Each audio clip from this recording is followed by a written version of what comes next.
The palace of Arlen caught the sun like a mirror and threw it back at the sky. Stone steps shone. Flags moved like slow waves.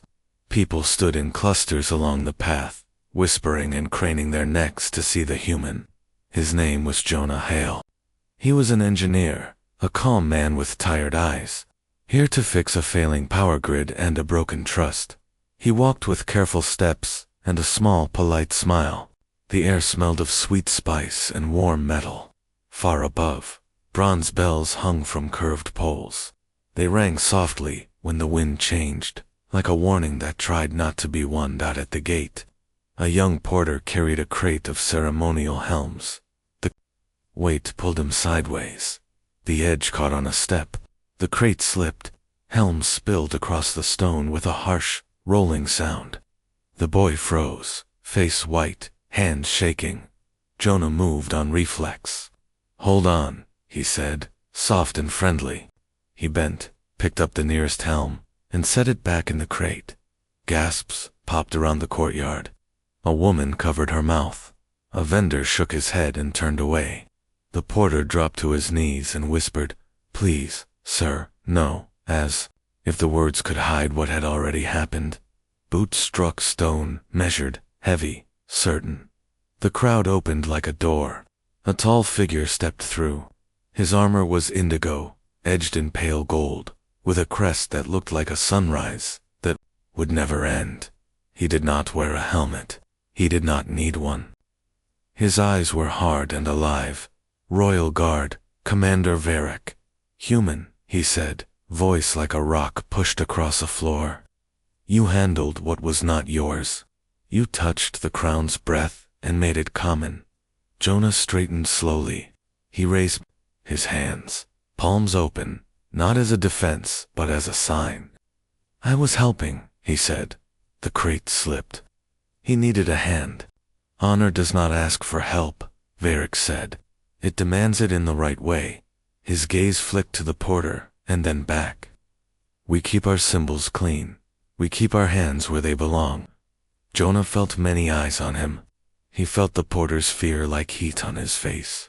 He felt anger too, thin and cold, because kindness should not look like a crime. He swallowed it. Anger would not make anything better here. "If I gave offense," he said, "I'm sorry." "You did," Varric replied, "and you will answer." The courtyard went very quiet. Even the bells seemed to hold their breath. Jonah saw the shape of what would come and knew he was standing at a door that would not open twice. Varric lifted his chin. "I challenge you to a duel." The words were simple. Their weight was not. The porter shut his eyes. A child near the steps whispered, "He will run." A traitor said, "He cannot. Not before the king's windows." Jonah's heart hit hard. Once, then again. He thought of Earth, of a kitchen window and rain that came without asking. He heard his sister's last message before he shipped out. Her laughing voice turning serious at the end. "Be kind in the hard places, Joe. Be gentle when the room is sharp." He looked at the porter. The boy's hand still shook. Shame was already building around him like a wall. If Jonah backed away, that wall would close and never open. Jonah took a breath deep enough to hurt. He did not make a speech. He did not ask for mercy. He said 2 words, steady and clear, "I accept." The sound moved through the crowd like a spark through dry grass. Some people laughed, short and surprised. Some hissed through their teeth. Varric's eyes narrowed, not with rage but with something like respect that did not want to show its face. "You accept," Varric said. "You understand our duels may end in blood." "I understand," Jonah said. His voice stayed calm, but his chest felt tight. "Let the shame be mine instead of his." He nodded toward the porter, and the boy's eyes opened in shock. "Tomorrow," Varric said. "Hi, son, arena of bells." He turned away. The guard stepped back into place. The circle of strangers became a road again. The moment broke, but it did not end. People began to talk all at once, fast and bright, like birds after a storm. Jonah placed the last helm gently into the crate. He met the porter's eyes and tried to smile. "It's all right," he said. The boy whispered, "Why? Did you say yes?" "Because someone had to," Jonah answered. It was the truth he could carry. He watched Varek's back disappear into the palace. He looked at the high poles and the bells that would judge his steps tomorrow. He flexed his empty hands. He was an engineer, not a fighter. He knew numbers and circuits, not staffs and blades. Fear pressed on his ribs from the inside. He stood straighter, anyway. He had spoken. He could not take it back. As he left the courtyard, he felt the eyes again, but they were different now. Some were hungry, some angry, a few hopeful. He thought of the grid he came to repair and how power must move clean to keep a city alive. He wondered if honor could move clean too. He reached the shadow of a quiet arch and let himself breathe.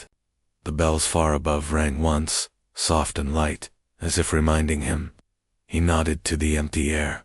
"I accept," he said again, softer this time, for himself alone. 2 words. A door opened. A road began. Now he had to walk it. An attendant in slate gray found Jonah before sunset and led him through quiet stone halls that smelled like cool dust and old oil. The noise of the courtyard faded behind them. They stopped at a small practice yard hidden inside the palesa, square of packed sand, a rack of wooden weapons, and a single tree that dropped yellow leaves like slow rain. A woman stood waiting. She wore simple robes and carried a thin book under her arm. Her hair was pulled back, her face calm in a way that made the air itself settle. "I am Advisor Cerise," she said. "The crown dislikes public shame. I dislike funerals. If you must face the commander, learn our rules." Her voice was not cruel. It was careful, as if she wanted the words to land in the right place. She walked him around the yard and drew the shape of tomorrow with her hand. "The arena of bells is a circle of white sand," she explained. "Bronze bells hang on posts all around.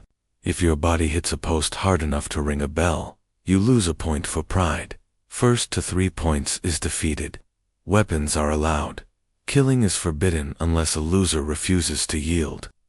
The crowd sings the count." She paused. "The commander has never lost."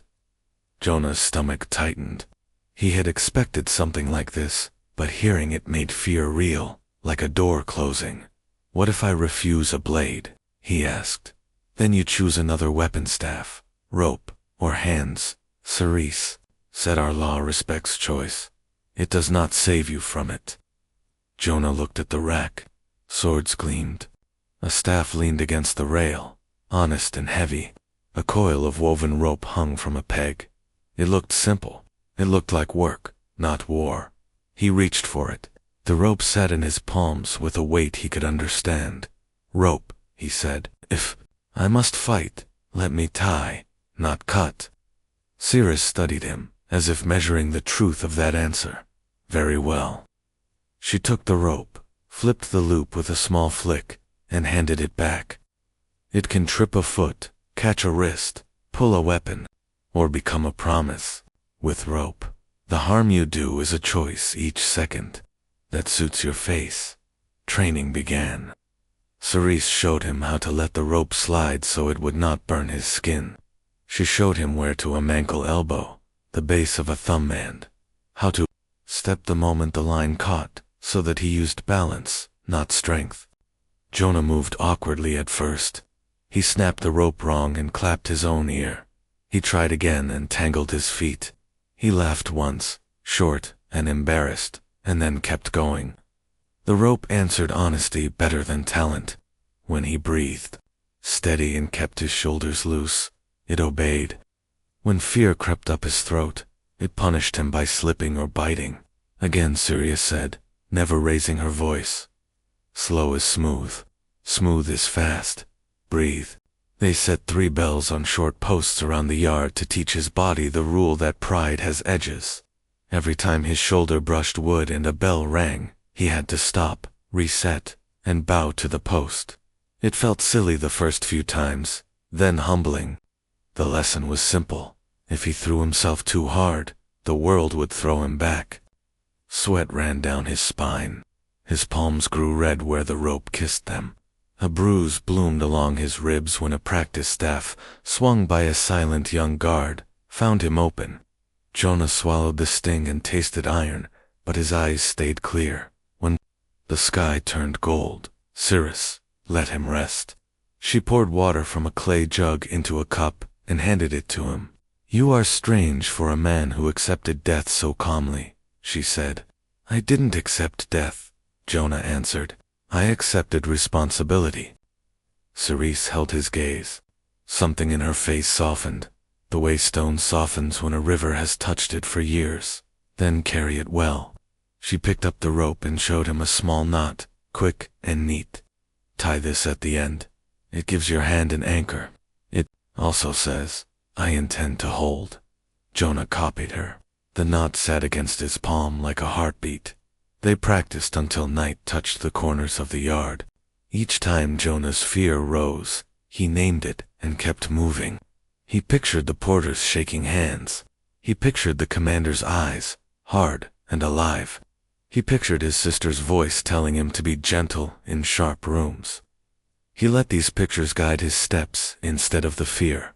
When Cerise finally said, "Enough," his shirt clung to him, his hands hummed, and his breath came even. Before he left, Jonah recorded a message on his small wrist unit. He told his sister about the bells and the sand, about a woman who taught, without shouting, and a rope that felt like truth. He told her he was afraid, but also steady. He promised he would try to win a way that did not make tomorrow smaller than today. Then he sat alone for a moment under the yellow tree. He held the rope, felt the knot, and whispered to the empty yard, "I will not be a blade, I will be a hand." The bells on the posts did not ring, but the leaves answered, soft and kind, as they fell around him like a quiet blessing. Morning came bright and sharp. The city woke early for a duel. Stalls opened fast. Steam rose from sweet cups. People talked in quick whispers that felt like birds hopping along a wall. Jonah walked with Cerise through a quiet side court where the stone held nights cool. He tried to breathe slow. He tried to keep his thoughts small and kind. They passed under an arch where sunlight made a square on the floor, like a door made of light. A long wall stood there, smooth and pale, covered in names cut by careful hands.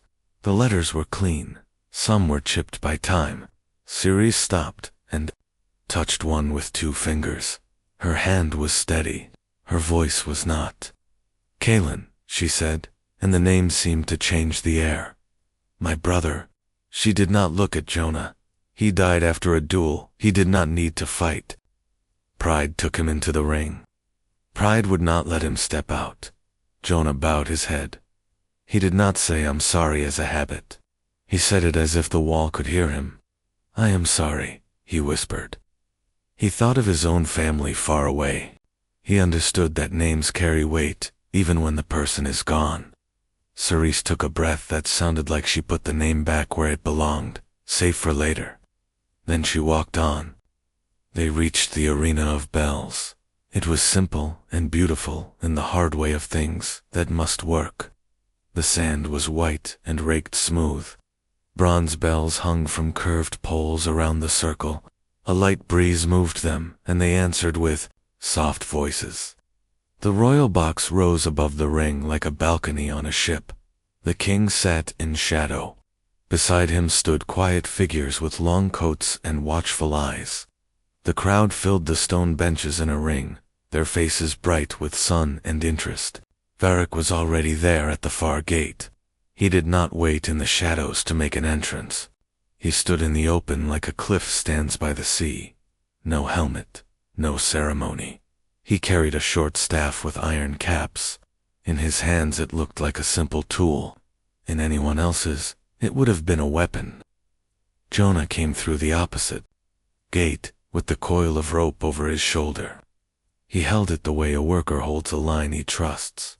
Varric's mouth tilted. "You bring a line to a fight," he said, voice calm.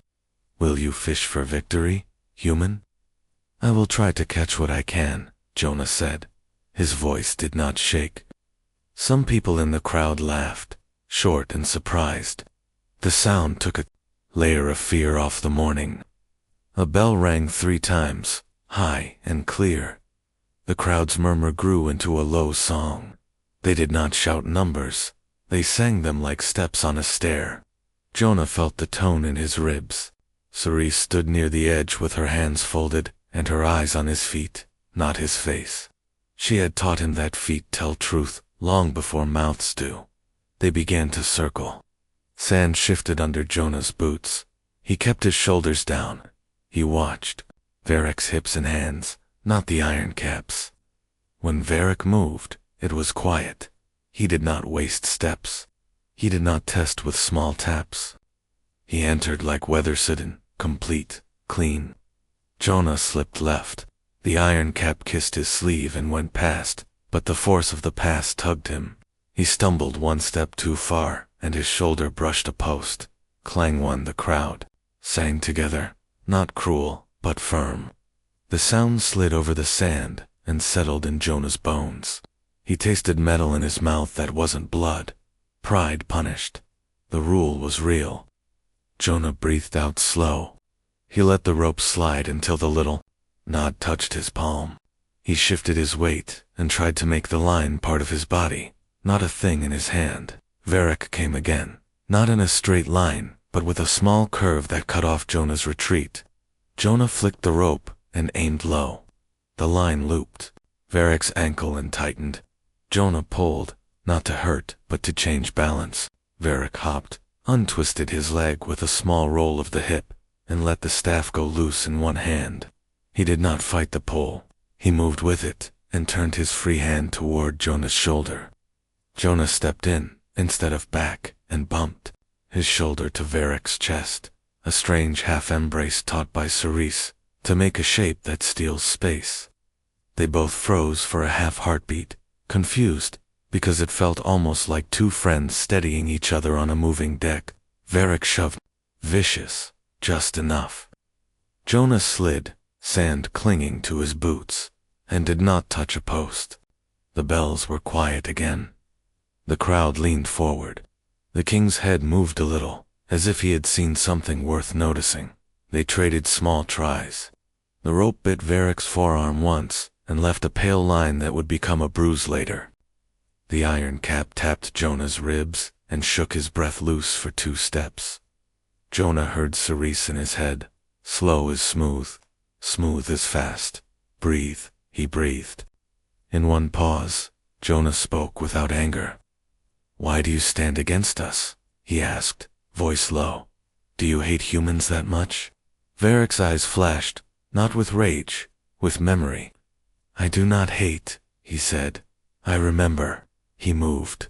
As he spoke, a faint high, a strike low. Jonah turned the rope and caught the staff for a blink. Varric let it go, then caught it again with a twist that used Jonah's pull to set the distance he wanted. A ship came for ore and left with blood, Varric said. A contract was bent. A young man believed honor could be traded like grain. He learned too late. His words were not meant to cut, and yet they cut. Jonah held them anyway.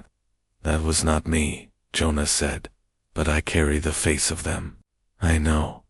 He circled left, kept the posts in sight, kept the crowd's song at his back. He flicked the rope again, not at Varric's weapon this time but at his wrist. The line kissed skin and slid. Jonah pulled sharp and stepped in. The staff dipped. Varric released before pain, clean and fast, then flowed back with a small bow of the head, as if to say, good try. They moved until sweat made the sand stick to Jonah's hands. They moved until the bells felt like stars at the edge of his eyes. He thought of his father by a river, teaching him to tie a knot with cold fingers. A good knot is a promise, his father had said. A bad one is a wish. Jonah held the knot in his palm like a small flame. He chose promise. The sun rose higher. The song around them grew a little louder, then quiet again, like a sea that remembers the moon. Jonah felt fear and steadiness in equal measure, and decided to keep the steadiness. The duel had begun, the city watched, and somewhere on a pale wall, a name called Kalin waited for a better ending than pride. The duel found a rhythm that was not pretty, but was honest. Jonah was not graceful, but he was stubborn. Varric was not cruel, but he was relentless. The rope whispered through the air in soft arcs. The iron-capped staff spoke in short knocks. Sand rose and fell around their feet like small brown waves. Varric pressed first. He moved like a door that swings in silence until it is already open. A quick step, a shoulder turn, then the iron cap cut a straight line toward Jonah's ribs. Jonah slid left and felt only wind almost safe, and then the tail of the strike clipped his coat. The pull of it tugged him a step too far. His upper arm brushed a post. A bell woke with a bright, surprised sound. Clang one. The crowd sang together, the note, long and low. It was not a cheer. It was a lesson. Cerise did not flinch.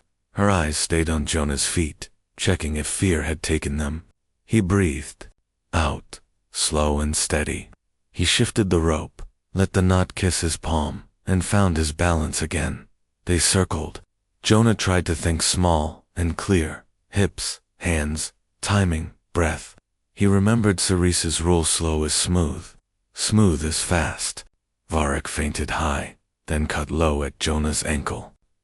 Jonah flicked the rope to catch the iron cap, missed cleanly, and laughed once, short and real, at his own error. Varric's mouth twitched like a man who had seen a bird do a trick it didn't know was clever. Jonah aimed for connection, not damage. He threw the rope low. It kissed Varric's ankle and held. Jonah stepped in, not back, and pulled just enough to steal balance. Varric hopped, rolled his hip, let the pull become a turn, and came out facing Jonah again, staff ready. The crowd made a small O, not for hurt, but for craft. Jonah lifted his chin a little. He could learn inside the fight. That gave him courage. Why do you stand so hard against us? Jonah asked in a quiet space between steps. Do humans hurt you just by being here? I do not hate, Varric said. I remember. He moved as he spoke, clean and spare. A ship came for ore and left with blood. A contract bent under rich hands. My brother believed honor could be traded. He learned too late. The staff slid in, tapped Jonah's shoulder hard enough to shake his breath. Jonah let the pain be a bell inside his chest and did not let it ring the bronze ones. Kalin, Jonah said, gentle. He used the name Cerise had given him at the wall. Varric's eyes flicked like a shutter, catching light.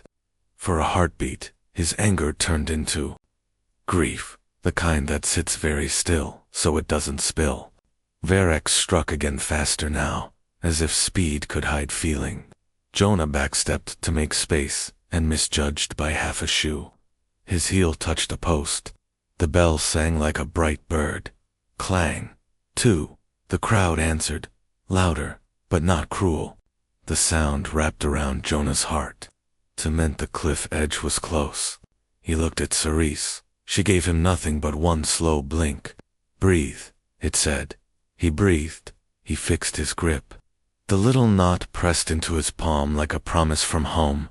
He pictured his father at the river, cold fingers teaching a tie that would not slip. He pictured the porters shaking hands. He pictured his sister's last words before space swallowed their distance. He decided he would not move like a blade today. He would move like a hand. The next exchange surprised them, both. Jonah threw the rope, caught Varric's wrist, and instead of yanking, he stepped in and set his shoulder gently against Varric's chest. It was a fighter's shape, yes, but it felt like a friend, steadying a friend on a boat. Varric pushed him away, not hard, more confused than angry. Some in the crowd laughed, soft and unsure. Even the king, far above, leaned forward a fraction, as if seeing a new path through an old forest. They reset. Sweat turned the sand to paste under Jonah's boots. He could feel the pulse in his hands, where the rope had burned him earlier. Varric circled to Jonah's blind side, and then didn't use it. Instead, he came straight, honest, and fast. Jonah slipped the first strike, blocked the second with the rope, and then made the smallest mistake a pride step. Too eager, too far. His shoulder kissed a post. Clang 3. The crowd sang. Silence followed the last note, thick and deep. 3 was the number that ends things. Jonah stood very still. He waited for the judge's hand to rise. He waited for the bow and the words of defeat. Varric planted his staff in the sand and did not move. The king did not speak. Ceres dropped her gaze to the line where Jonah's boot had cut the sand and then looked up again, eyes bright with warning. Something else was coming. Varric lifted his chin. His voice traveled clear. "I am not satisfied," he said. "I have not broken him." He turned to the king, and then to the crowd. "I call the trial of truth." A ripple spread through the arena. It was not fear. It was recognition of an old door opening. Ceres stepped to the edge of the ring, her face gone pale and calm. "The trial," she said softly to Jonah, "asks what you fear and what you will do with it. No blades, only answers." Jonah's mouth was dry. He looked at the bells, at the posts, at the rope in his hand. He looked at Varric, who stood like a man who had decided to risk something he could not get back. The king's eyes were steady as stone. The whole city seemed to hold its breath. Jonah nodded once. His voice came out low but sure. "I accept." The bells did not ring. The wind did. It moved through the arena like a hand across a harp. The path changed under his feet. The fight would go on, but not with strikes and steps. It would go on inside the place where names and promises live. They led Jonah out of the sand ring and into a quiet passage behind the arena. The shouts faded. The bells were only a memory in the air. Ceres walked beside him, her steps calm, her hands folded. They entered a second circle, no posts, no benches, only a single door made of black stone. Thin lines ran through it like dark water frozen in place.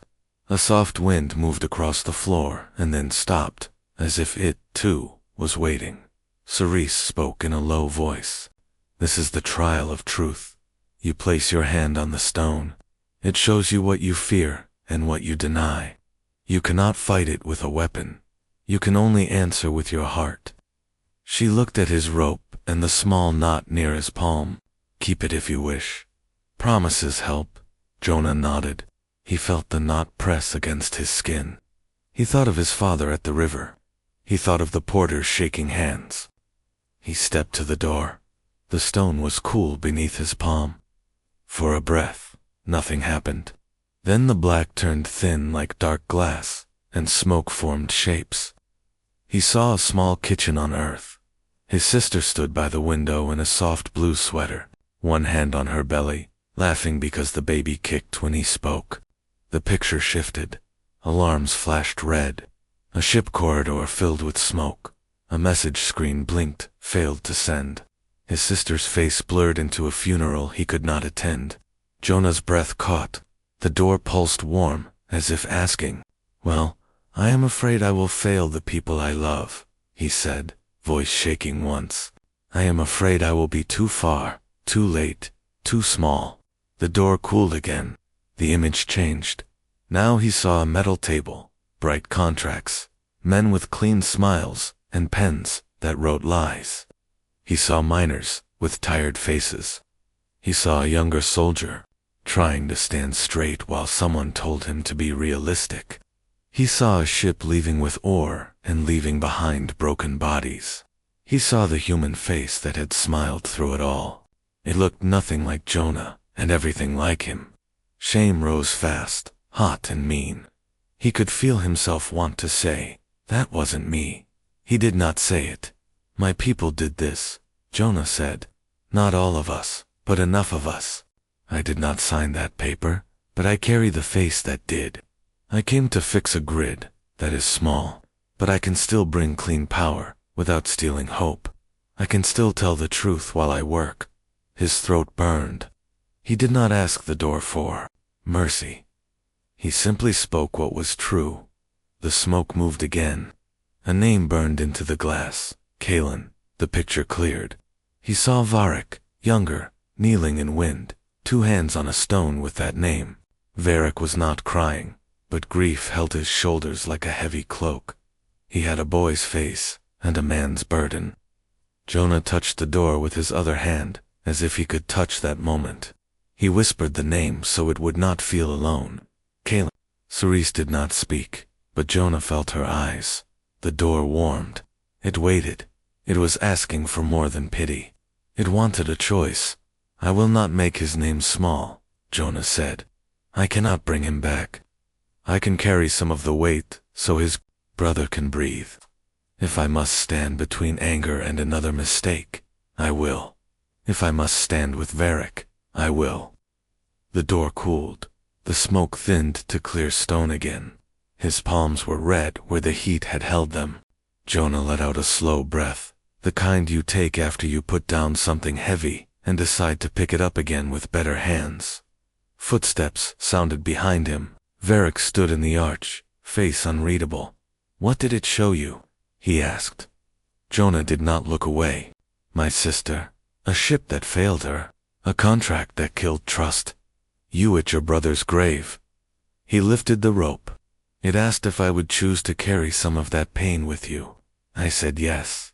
For a moment, Varric's mouth opened and closed without sound, like someone feeling a wound and finding it smaller than before. He nodded once. It was not surrender. It was respect. Return to the ring, Ceres said softly. Jonah looked at the rope in his hand. The knot pressed his palm, steady as a heartbeat. He felt tired, but it was a clean tired, like after hard, honest work. He turned toward the passage. Varric moved with him. They did not walk as enemies now. They walked like 2 men who had looked at the same hurt and refused to lie about it. The bells were waiting. The city was waiting. The fight would go on, but the shape of it had changed.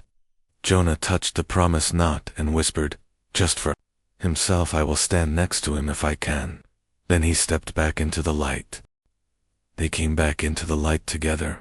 The arena of bells felt different, now some sand, same posts, same shining bronze, but the air was gentle, like a room after hard words have finally been spoken.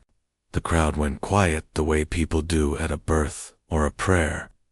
Jonah felt the knot against his palm and took one slow breath. Varric lifted his iron-capped staff. They faced each other, not as strangers, not as enemies, but as 2 men who had seen the same pain and had not lied about it. The king leaned forward, just a little. Cerise stood at the edge with her hands folded. The bells moved in the wind and answered with soft voices. Jonah set his feet, Varric set his. The first step would come, and then the second, and the song would rise again. It did not happen. A shadow jumped from the high stone like a black leaf breaking from a branch. Jonah saw the smallest flash in the corner of his eye, a thin dart, fast and wrong. He did not think. He moved. He ran at Varric, not the attacker. His shoulder hit the commander's chest in the same shape as before, the strange half-embrace that steals space. Varric stumbled 1 step to the side. The dart hissed through where his throat had been and struck the post behind him with a dry tick. The bells shivered but did not sing. Another dart came, quick and clever, aimed toward the royal box. Jonah turned without plan. The line of it rode the sun. He raised his arm. The metal kissed his skin and went on into the sand. A hot burn flared along his forearm, bright, then deep, like a match pressed to the bone. Poison. Cerise's voice cracked across the ring, clean and sharp. Guards moved. The crowd broke into noise. Some people screamed. Some prayed. Some stood very still. The cloaked figure ran along the wall. Another shape moved in the shade, then a third. Jonah felt the burn work into his arm like a slow storm. He did not wait for fear to finish its climb. He did the one thing he trusted.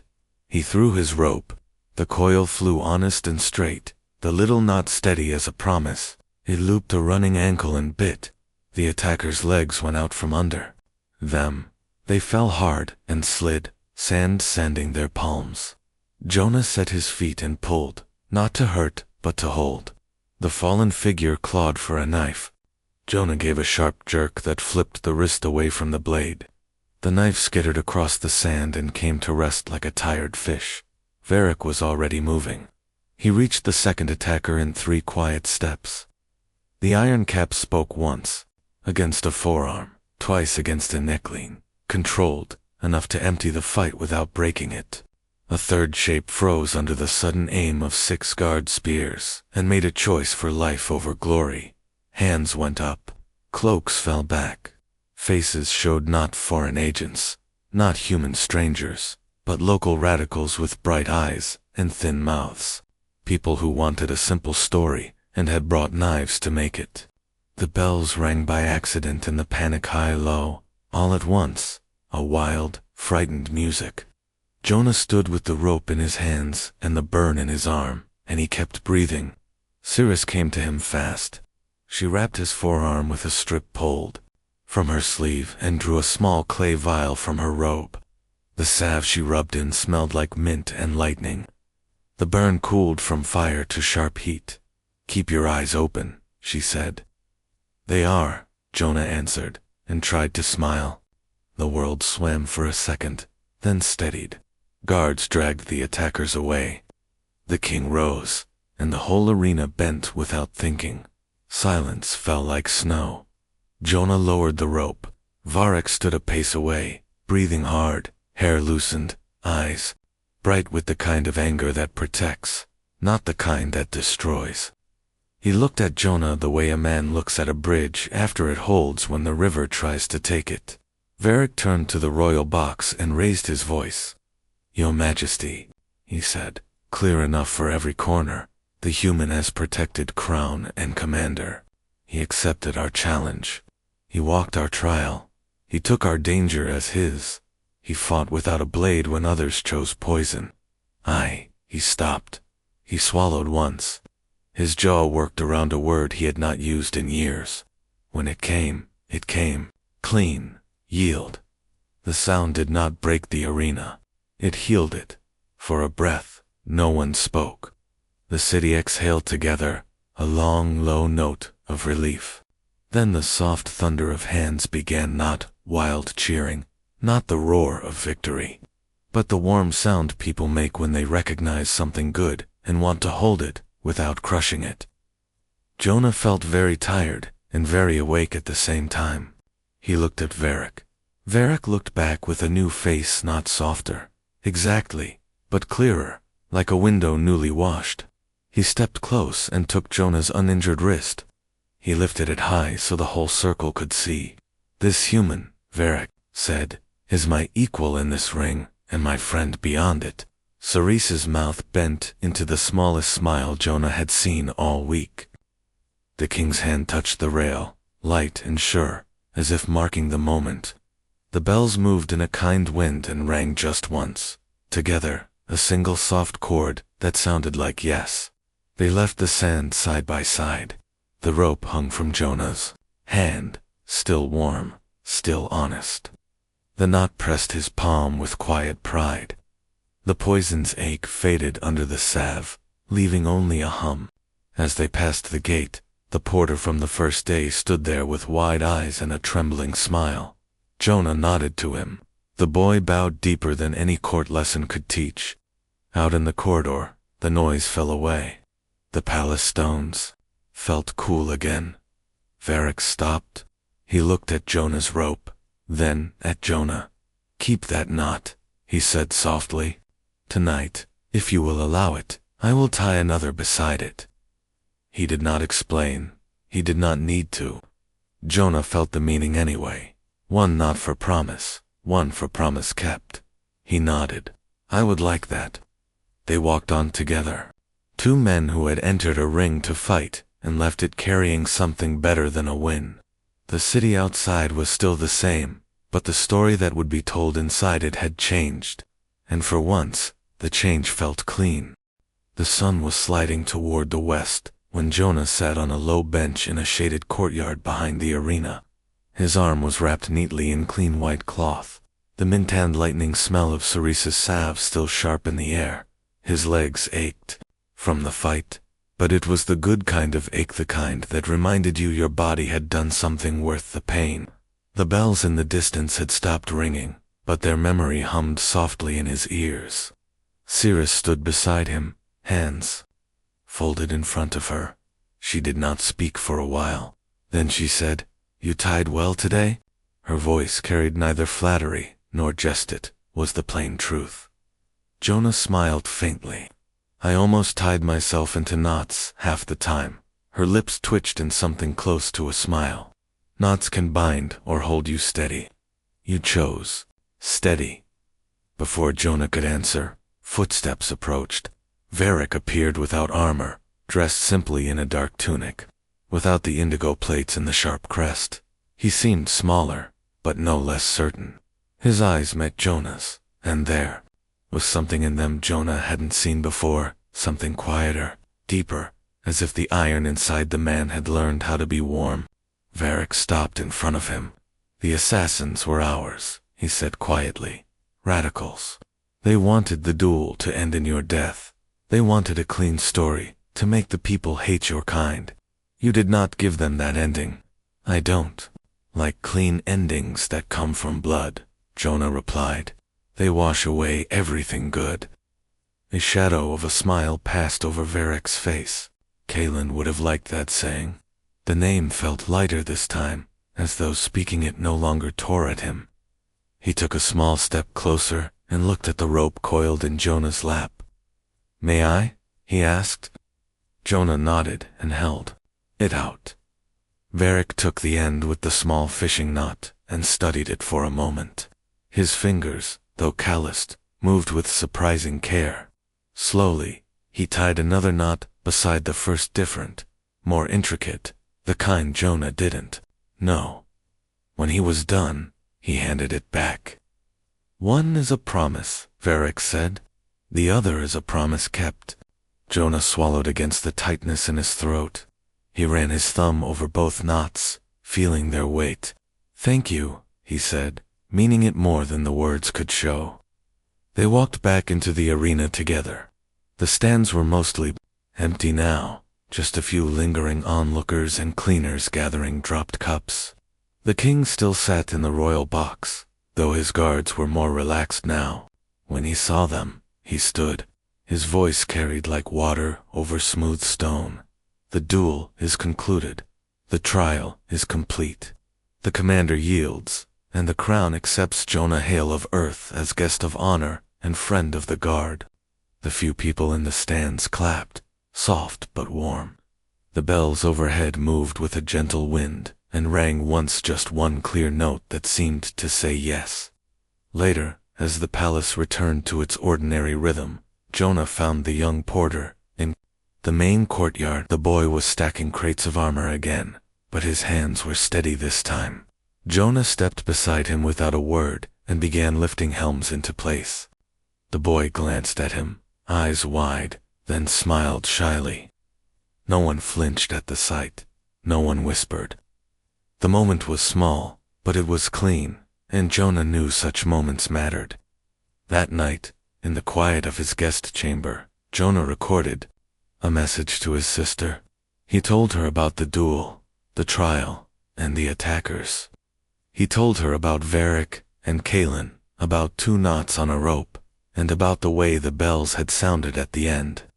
He told her he was tired, but hopeful that maybe, just maybe, the space between their worlds was not as wide as it had been yesterday. Before sleeping, he walked alone to the wall of names. The night air was cool. Stars hung above the palace like quiet witnesses. He found Kalen's name and touched it with 2 fingers, the way Ceres had. He didn't speak at first. Then, softly, he said, "You weren't forgotten today." The wind moved over the wall. The bells in the distance answered with the faintest hum. Jonah let the silence stay. Some things didn't need to be filled with words. In the morning, he would return. to his work on the power grid, as promised.